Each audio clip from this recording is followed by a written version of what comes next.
Welcome to TR9 TV Special News.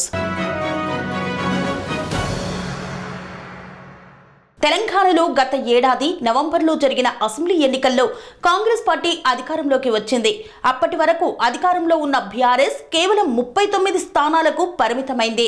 దీంతో అధికార పార్టీలో ఉండాలన్న లక్ష్యంతో ఎమ్మెల్యేలు బీఆర్ఎస్ ను వీడి కాంగ్రెస్ లో చేరారు. దీంతో అప్రమత్తమైన బీఆర్ఎస్ నేతలు ఎమ్మెల్యేలు హైకోర్టును ఆశ్రయించారు. అక్టోబర్ 24న పిటిషనర్ల వాదన వింటామని తెలిపింది డివిజన్ బెంచ్.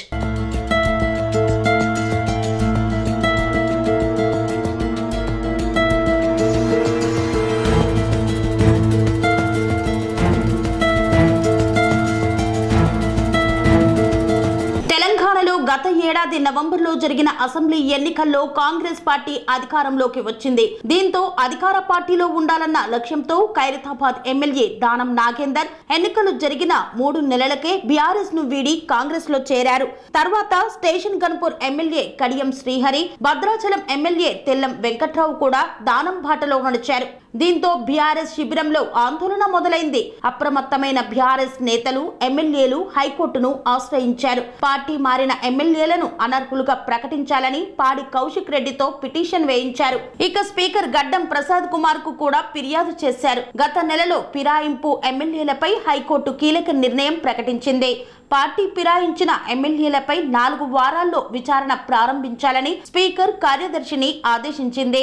దీంతో స్పీకర్ ఎలాంటి నిర్ణయం తీసుకుంటారన్నది ఉత్కంఠంగా మారింది.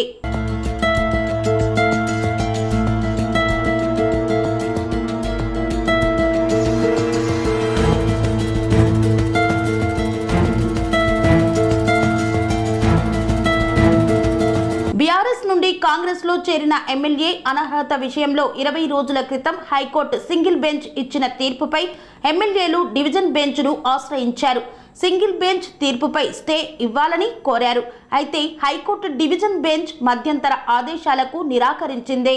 దీంతో ఈ కేసు ఒక్కసారిగా బిగ్ టర్న్ అయింది. అనర్హత పిటిషన్లను స్పీకర్ ముందుంచాలని స్పష్టం చేసింది.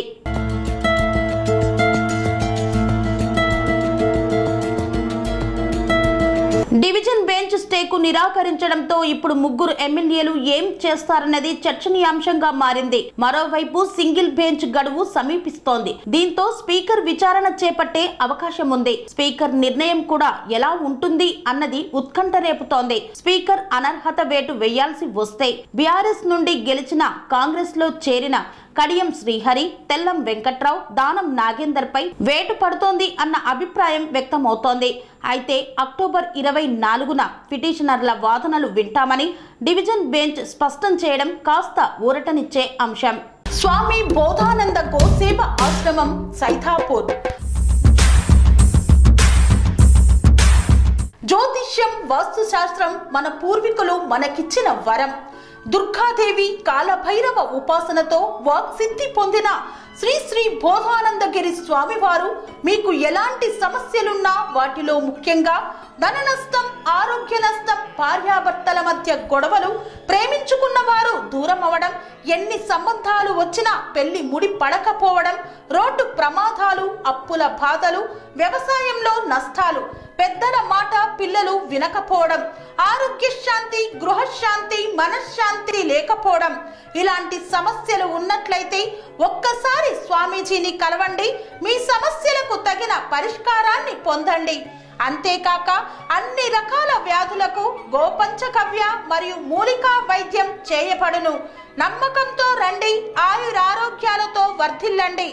మా అడ్రస్ స్వామి బోధానంద గోసేవ ఆశ్రమం, సైథాపూర్, వీరభద్రస్వామి గుడి దగ్గర, యాదగిరిగుట్ట. సంప్రదించవలసిన నెంబర్ 9849213754 మరియు 9618034138.